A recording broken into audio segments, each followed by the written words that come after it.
صرف واقعات کو بیان کر دینا، سن لینا، سر دھن لینا یا آنکھوں سے عارضی طور پر آنسو بہا دینا ان کی محبت میں یہ ناکافی ہے، جب تک کہ ہم ان اولو العزم ہستیوں کی سیرت و کردار کو اپنا کے اپنے لیے کوئی آخرت کی بہتری کا سامان نہیں کرتے۔ اس لیے آج قرآن پاک کی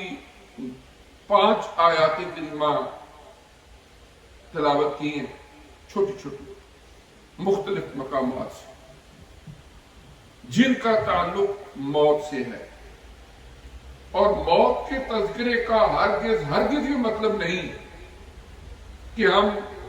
کسی کونے خدرے میں چھپ جائیں، دنیا کے معاملات سے لا تعلق ہو جائیں، او جی مجھے تو ڈر لگ گیا، میں نے مرنا ہے، لہذا یہ ہے کہ مجھے کسی دور دراز علاقے میں چلا جانا چاہیے اور لوگوں سے دور ہٹ جانا چاہیے تاکہ مجھ سے کوئی گناہ نہ ہو۔ نہیں، this is not Islamic style of life. نہیں، آپ معاشرے میں رہیں، آپ لوگوں سے ڈیلنگ کریں، اور پھر اللہ تعالیٰ نے اپنے پیارے نبی آقا نامدار محمد رسول اللہ کے ذریعے جو طریقہ کار بتایا ہے اس ڈیلنگ کا، ان معاملات کا، ان عبادات کا، ان کو فالو کریں، اور اسی سے زندگی خوبصورت بھی بنتی ہے، لطف بھی آتا ہے، سکون بھی ملتا ہے، اور پھر ایک طرف دنیا کی زندگی کو ریئلی انجوائے کریں۔ ادروائز اگر کوئی بندہ کہے نا کہ اللہ کے ذکر سے دور ہٹ کے وہ اپنی زندگی کو انجوائے کرتا ہے تو اس سے بڑا جھوٹا کوئی نہیں۔ بڑے بڑے دنیا کے اندر لوگ امیر ترین آپ دیکھیں گے، لگژری لائف ہے، ٹٹول کے ان کو دیکھیں، اندر سے بالکل پریشان، طرح طرح کی اس قسم کے حالات ہیں، نیند تک نہیں آتی۔ اس لیے ہمارے یہاں مساجد میں آنے کا، جمعہ پڑھنے کا، نمازیں پڑھنے کا، ملنے جلنے کا مقصد صرف ایکٹنگ نہیں ہوتا یا دنیا کی زندگی کا ایک رویہ نہیں ہوتا کہ ہم کریں اور چلے جائیں۔ اصل یہ ہے کہ ایک سفر ہے جس کے اوپر ہم چل رہے ہیں، اور اس سفر میں چل کے آگے ہماری ڈیسٹینیشن ہے۔ وہاں پر آگے اللہ تعالیٰ نے 2 رستے رکھے ہوئے ہیں، ایک جاتا ہے جنت الفردوس کو، اور ایک جاتا ہے جہنم کی آگ کو۔ ہم نے دیکھنا یہ ہے کہ کس رستے پہ ہم چل رہے ہیں اور ہم جانا کدھر چاہتے ہیں۔ اور دنیا کی زندگی میں یہ ہماری مرضی پہ منحصر ہے، اللہ کسی کو مجبور محض نہیں بناتا، آپ کے اوپر اور میرے اوپر ڈیپینڈ کرتا ہے کہ ہم جانا کہاں چاہتے ہیں۔ اگر مثال کے طور پر لوٹن ریلوے اسٹیشن سے ایک ٹرین لندن کو جا رہی ہو، اس پہ ہم بیٹھ جائیں، اور یہاں سے ڈائریکٹ نوٹنگھم بھی جاتی ہے ٹرین، اور سارے رستے کہتے رہے میں نوٹنگھم جا رہا ہوں، میں نوٹنگھم جا رہا ہوں، اور جس ٹرین پہ بیٹھے ہوئے ہیں وہ لندن جا رہی ہے، تو جب منزل پر پہنچو گے تو آپ کی وہ ساری تقریریں، آپ کا وہ سارا کلام بے معنی ہوگا، اس لیے کہ عملی طور پر آپ لندن والی ٹرین پہ بیٹھے اور زبانی کلامی یہ کہتے رہے میں نوٹنگھم جا رہا ہوں، میں نوٹنگھم جا رہا ہوں، کبھی اپنی اس منزل پہ نہیں پہنچو گے۔ جہاں ہمارا قول ہے، ہماری زبان سے یہ کہنا ہے کہ میں ادھر جا رہا ہوں، وہاں پر ٹرین بھی وہی پکڑنی پڑے گی، عمل بھی ایسا ہی ہوگا، پھر ہم اپنی منزل پر پہنچیں گے۔ اللہ تعالیٰ نے قرآن پاک میں مختلف مقامات پر آپ کو مجھے سمجھانے کے لیے موت کا تذکرہ فرمایا، اور ہماری کوشش ہوگی کہ چھوٹی چھوٹی قرآن پاک کی چند آیات جن میں اللہ نے موت کا ذکر کیا، پھر ہمارے پیارے نبی صلی اللہ علیہ وسلم نے ہمیں کیا سمجھایا، اللہ کے اولو العزم پیغمبر کے وہ ساتھی جن کی آپ نے تربیت کی، ان کا اس بارے میں کیا خیال تھا، اور چھوٹے چھوٹے 2-3 واقعات سمجھنے سمجھانے کے لیے عرض کرنے، اللہ پاک مجھے بھی آپ کو بھی سمجھنے کی عمل کی توفیق دے۔ سورہ الرحمن میں اللہ پاک نے فرمایا کل من علیہا فان وَيَبْقَى وَجْهُ رَبِّكَ ذُو الجلال والاکرام، کہ جو کچھ تمہیں یہاں پر نظر آ رہا ہے، اوپر آسمان کی طرف نظر اٹھاؤ، تمہیں چاند، سورج، ستارے، آسمان نظر آتے ہیں، نیچے ادھر ادھر دیکھو، پتہ نہیں کیا کیا، بڑے بڑے محلات، بڑے بڑے لوگ، گاڑیاں، گھر، لوگ چلتے پھرتے، سب کچھ نظر آ رہا ہے ہمیں، اور بہت ساری چیزیں ہیں جو ہماری نظروں سے اوجھل ہیں، جو کوئی جیولوجسٹ جانتا ہے یا ایسٹرونومسٹ جانتا ہے کہ اوپر فضاؤں میں کیا ہے یا زمین کی تہوں میں کیا ہے۔ اللہ پاک فرماتے ہیں کل من علیہا فان، یہ جو کچھ بھی اس زمین پر تمہیں نظر آ رہا ہے یہاں پر بیٹھے ہوئے، جدھر بھی تم فوکس کرو، ہر چیز کے لیے فنا ہو، ہر چیز کے لیے فنا ہے۔ وَيَبْقَى وَجْهُ رَبِّكَ ذُو الجلال والاکرام، اگر باقی رہنے والی ذات ہے تو وہ اللہ تبارک و تعالیٰ کی ذات جو بڑی عزتوں والی، باقی ہر چیز میں اپنے اپنے وقت پر فنا ہو جانا ہے۔ اور پھر دوسرے مقام پر بڑی مشہور آیت کریمہ جو اکثر آپ سنتے رہتے ہیں کہ کل نفس ذائقۃ الموت کل شیء ہالک الا وجہہ، ہر ایک نے موت کا ذائقہ چکھنا ہے اور ہر چیز نے ہلاک ہو جانا ہے، صرف اللہ تعالیٰ کی ذات کے لیے بقا ہے۔ اور پھر یا اللہ تبارک و تعالیٰ کی ذات کے ساتھ، خواہ وہ اس کی خوشنودی کا مظہر ہو، رضا کا مظہر ہو جنت، یا اس کے غضب کا مظہر ہو جہنم، ان کو بھی دوام مل جاتا ہے، لیکن اصل دوام حقیقی وہ صرف اللہ تبارک و تعالیٰ کی ذات کے لیے۔ پھر مختلف ادوار کے اندر اللہ نے انسانوں کے واقعات بیان فرمائے، اور کچھ بڑے بڑے بادشاہ، بڑے بڑے امیر لوگ وہ کہتے کوئی بات نہیں، ہمارے پاس تو بڑے بڑے بینکر ہیں۔ آج کے زمانے میں بھی دیکھیں بڑے بڑے لوگوں نے ایسی ایسی جگہ بنائی ہوئی ہیں کہ جہاں پر بم بھی اثر نہیں کرتے۔ ہمارے ایون کے اپنے ملکوں کے بڑے بڑے سیاستدانوں نے ایسے ایسے بینکر بنائے ہوئے ہیں کہ ایون کبھی بم بھی آئے نا، اتنا مضبوط، اتنا سریا اس میں ڈالا ہے کہ بم بھی آئے تو وہ یہاں ہمارے اوپر اثر نہ کرے، اب اتنے مضبوط قلعوں کے اندر بیٹھے ہوئے۔ اللہ پاک نے کیا فرمایا اینما تکونوا یدرککم الموت، کہ اے انسانوں سن لو، تم جہاں کہیں بھی ہوگے موت نے وہاں آ کے پہنچ جانا ہے۔ وَلَوْ كُنْتُمْ فِي بُرُوجٍ مُشَيَّدَةٍ، اگرچہ بڑے بڑے مضبوط قلعوں کے اندر بھی تم بیٹھے ہوئے ہو، وہاں پر بھی موت نے آنا ہے اور تمہیں آ کے پکڑ لینا ہے۔ اور پھر اس کے بعد اللہ تعالیٰ نے سورہ الملک کی ابتدائی آیات میں فرمایا خلق الموت والحیات لیبلوکم ایکم احسن عملا۔ اللہ نے اس موت زندگی کو بے مقصد نہیں بنایا کہ بندوں کو پیدا کر دیا، آئے کھائے پیے موج اڑائے، اس کے بعد جائے موت آ گئی جی، یہ زندگی تھی پھر موت آ گئی، نہیں، فرمایا لیبلوکم ایکم احسن عملا۔ وہ مالک حقیقی جو ہمیں زندگی دینے والا ہے وہ فرما رہا ہے وہ تمہاری آزمائش کرنا چاہتا ہے کہ اس دنیا کی زندگی میں عمل کس کا اچھا ہے، اور یہی تمہارے لیے ٹیسٹ ہے۔ حضور علیہ الصلوۃ والسلام کو اللہ نے فرمایا کہ آپ اعلان کر دیجئے قل ان صلاتی ونسکی ومحیای ومماتی للہ رب العالمین۔ آقا علیہ السلام نے کیا اعلان فرمایا؟ قرآن کی آیت ہے کہ میرا نماز پڑھنا، میرا قربانی دینا، میرا زندہ رہنا، میرا مرنا صرف اور صرف اللہ کے لیے، وماتی للہ رب العالمین، صرف اسی کے لیے۔ اور یہی مومن بندے کی زندگی کا منشور ہونا چاہیے۔ حضور ضیاء الامت جسٹس پیر محمد کرم شاہ صاحب الازہری رحمت اللہ تعالی علیہ، بہت بڑے صوفی بزرگ سپریم کورٹ کے جج بھی وہ رہے، اور آج بھی الحمدللہ آزارہا یہ شاگرد زمین پر موجود ہیں، اور ہم نے بھی الحمدللہ ان کی خدمت میں حاضر ہو کر پڑھا۔ وہ جب تو فارم فل اپ کرتے اور وہاں پر ایک خانہ یہ ہوتا کہ آپ کا شغل کیا ہے، پروفیشن کیا ہے، آپ کرتے کیا ہے، تو وہاں پر وہ قرآن کی یہ آیت لکھ دیا کرتے کہ ان صلاتی و نسکی و محیای و مماتی للہ رب العالمین، کہ میرا نماز پڑھنا، میرا قربانی دینا، میرا جینا، میرا مرنا بس اس اللہ کے لیے، یہی میرا پروفیشن ہے۔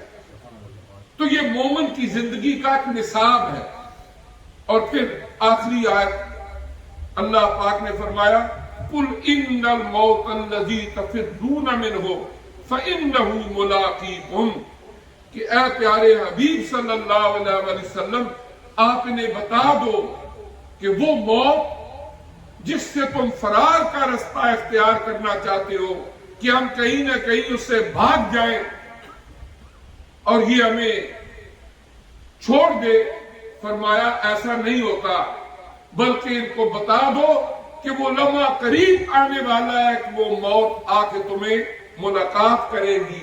اور تمہاری روح تمہارے قبضے انصری سے پرواز کر جائے۔ حضور نبی کریم صلی اللہ علیہ وسلم نے فرمایا،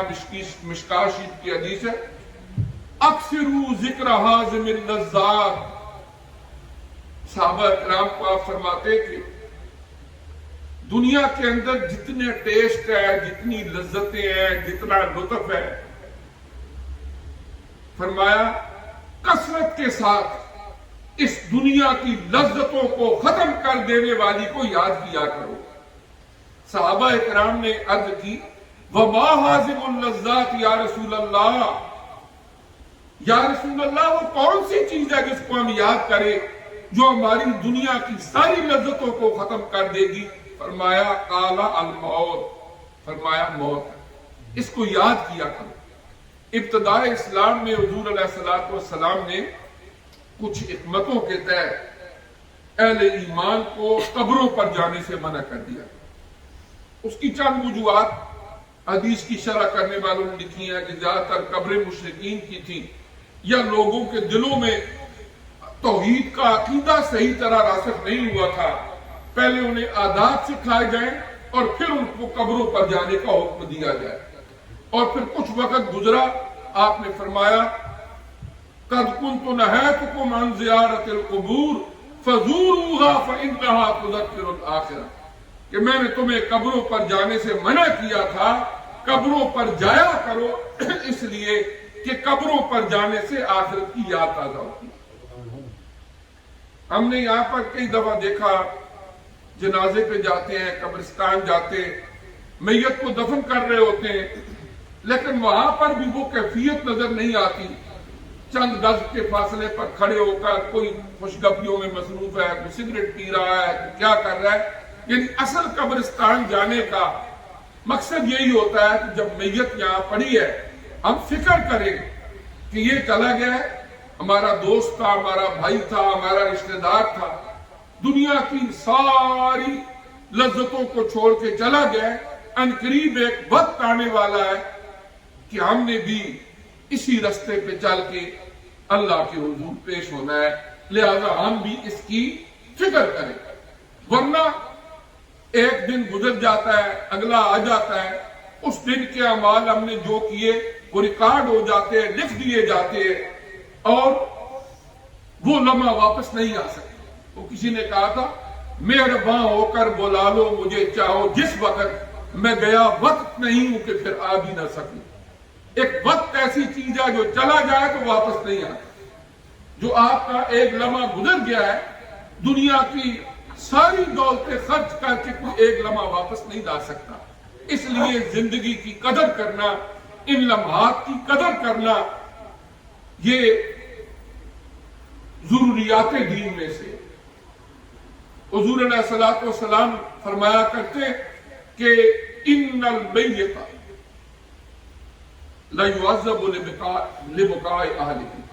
کہ جو گھر والے ہوتے ہیں وہ صبر کرے، اگر کوئی فوت ہو جاتا ہے وہ صبر کرے، اگر کوئی واویلا کرتا ہے یا شکایت کے الفاظ اپنی زبان سے اللہ کی ذات کے بارے میں نکالتا ہے، اس طرح کا بقا، فرمایا اس سے نیت کو تکلیف ہوتی ہے، آنکھوں سے آنسو کا آنا، دل کا پریشان ہونا، دکھ ہونا، یہ تو انسانی فطرت ہے، اور اسلام دین فطرت ہے، اس سے منع نہیں کیا گیا، لیکن صبر، حوصلہ، ہمت اس کی تلقین کی گئی ہے، اس لیے کہ جو بھی دنیا سے چلا گیا اس کا وقت مقرر تھا، اور عنقریب جو بعد میں ہے ان کا بھی وقت آنے والا ہے۔ حضور علیہ الصلوۃ والسلام نے ارشاد فرمایا کہ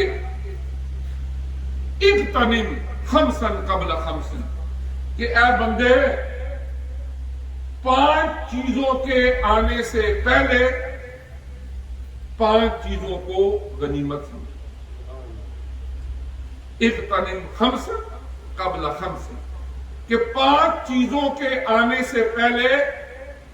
5 چیزوں کی قدر کیا کرو۔ وہ کون سی 5 چیزیں؟ شبابک قبل حرم، ابھی اللہ نے تمہیں صحت دی ہے، جوان ہو، دیکھو کئی لوگ اس زمین پر تمہیں نظر آئیں گے جو بیچارے بوڑھے ہیں، کسی بیڈ پہ پڑے ہوئے ہیں، چل نہیں سکتے، زمین پر سجدہ تک نہیں کر سکتے، کھانے پینے میں لوگوں دوسروں کے محتاج ہو گئے۔ ہو سکتا ہے کہ تمہارے وہ بزرگ یا وہ لوگ جنہیں تم دیکھ رہے ہو جوانی میں تم سے بھی کہیں زیادہ مضبوط ہوں، لہذا بڑھاپا آنے سے پہلے پہلے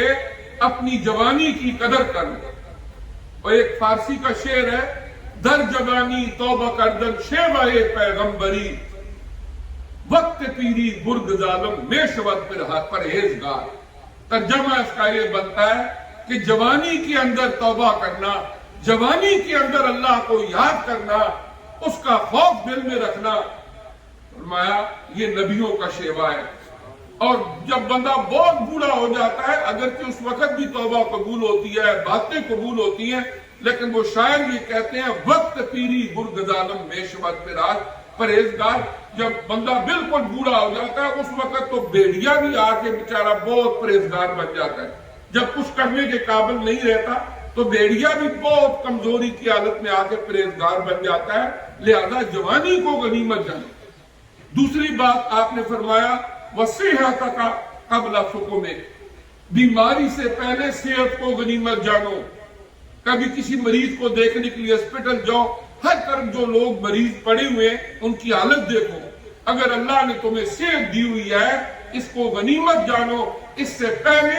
کہ حالت وہ آج ہو جائے کہ کسی بیڈ پہ ہم پڑے ہوں اور محتاج ہوں دوسروں کے کھلانے پلانے کے لیے بھی، اور اللہ کی عبادت کرنے کی خواہش کے باوجود بھی ہم اللہ کی بارگاہ میں سجدہ ریز نہ ہو سکے۔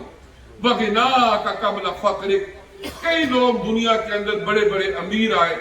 پھر اینڈ آف دا ٹائم کیا ہوا؟ چند ایک مثالیں دیکھیں، صدام حسین عراق کے اندر کیا ان کی کیفیت تھی، لیکن جب موت کا وقت آیا ایک پانی کے گلاس کو اور کھانے کے ایک لقمے کو ترستے تھے، اور اسی حالت میں ہی ایک گڑھے یا کسی جگہ سے نکالا اور پھر وہاں موت ہوئی۔ بے شمار وہ لوگ ہیں، لہذا ابھی اللہ نے اگر تمہیں دولت دی ہے، رزق کی فراوانی دی ہے تو غنیمت جانو اس سے پہلے کہ خدا نہ خواستہ کوئی ایسا وقت آ جائے کہ فقر آ جائے اور غربت آ جائے۔ وَحَيَاتَكَ قَبْلَ مَوْتِكَ، اور موت کے آنے سے پہلے پہلے زندگی کو غنیمت جانو۔ وَفَرَاغَكَ قَبْلَ شُغُلِكَ، جب اللہ تعالیٰ زندگی میں فرصت دے تم ایزیلی بیٹھ کے ذکر کر سکتے ہو، قرآن کی تلاوت کر سکتے ہو، اللہ کو یاد کر سکتے ہو، کہ تم مشغول ہو جاؤ، اس سے پہلے پہلے تم فراغت کو غنیمت جانو، کہ اس سے پہلے کہ تم چاہو بھی لیکن اتنے کام کاج میں مصروف ہو کہ تمہارے پاس ٹائم ہی نہ ہو۔ حضرت سیدنا صدیق اکبر رضی اللہ تعالیٰ فرمایا کرتے تھے کل امرئ مصبح فی آلہ والموت ادنی من شراک نعلہ، وہ فرماتے کہ صبح ہوتی ہے، لوگ مبارکبادیں دیتے ہیں، صباح الخیر، ہم کہتے ہیں گڈ مارننگ، عربی میں کہتے ہیں صباح الخیر، اچھی صبح آپ کی ہو، لیکن موت جوتی کی تسمی سے بھی قریب ہوتی ہے، اور کئی لوگ ایسے ہوتے ہیں صبح ہونے کسی نے گڈ مارننگ کہا لیکن شام ہونے سے پہلے پہلے موت کا فرشتہ آیا اور وہ دنیا سے چلے گئے۔ حضرت فاروق اعظم رضی اللہ تعالیٰ عنہ فرمایا کرتے تھے کفا بالموت واعظا یا عمر، کہ اے عمر کسی اسپیکر کی ضرورت نہیں، کسی اوریٹر کی ضرورت نہیں، کسی واعظ کی ضرورت نہیں، موت کو یاد کرنا یہ بہت بڑا واعظ ہے، بہت بڑی نصیحت ہے اگر کوئی بندہ اس کو یاد کرے۔ اور حضرت عثمان غنی رضی اللہ تعالیٰ عنہ فرمایا کرتے ان القبر اول منزل من منازل الاخرہ، کہ آخرت کی منزلوں میں سے جو پہلی منزل ہے وہ کیا ہے؟ موت۔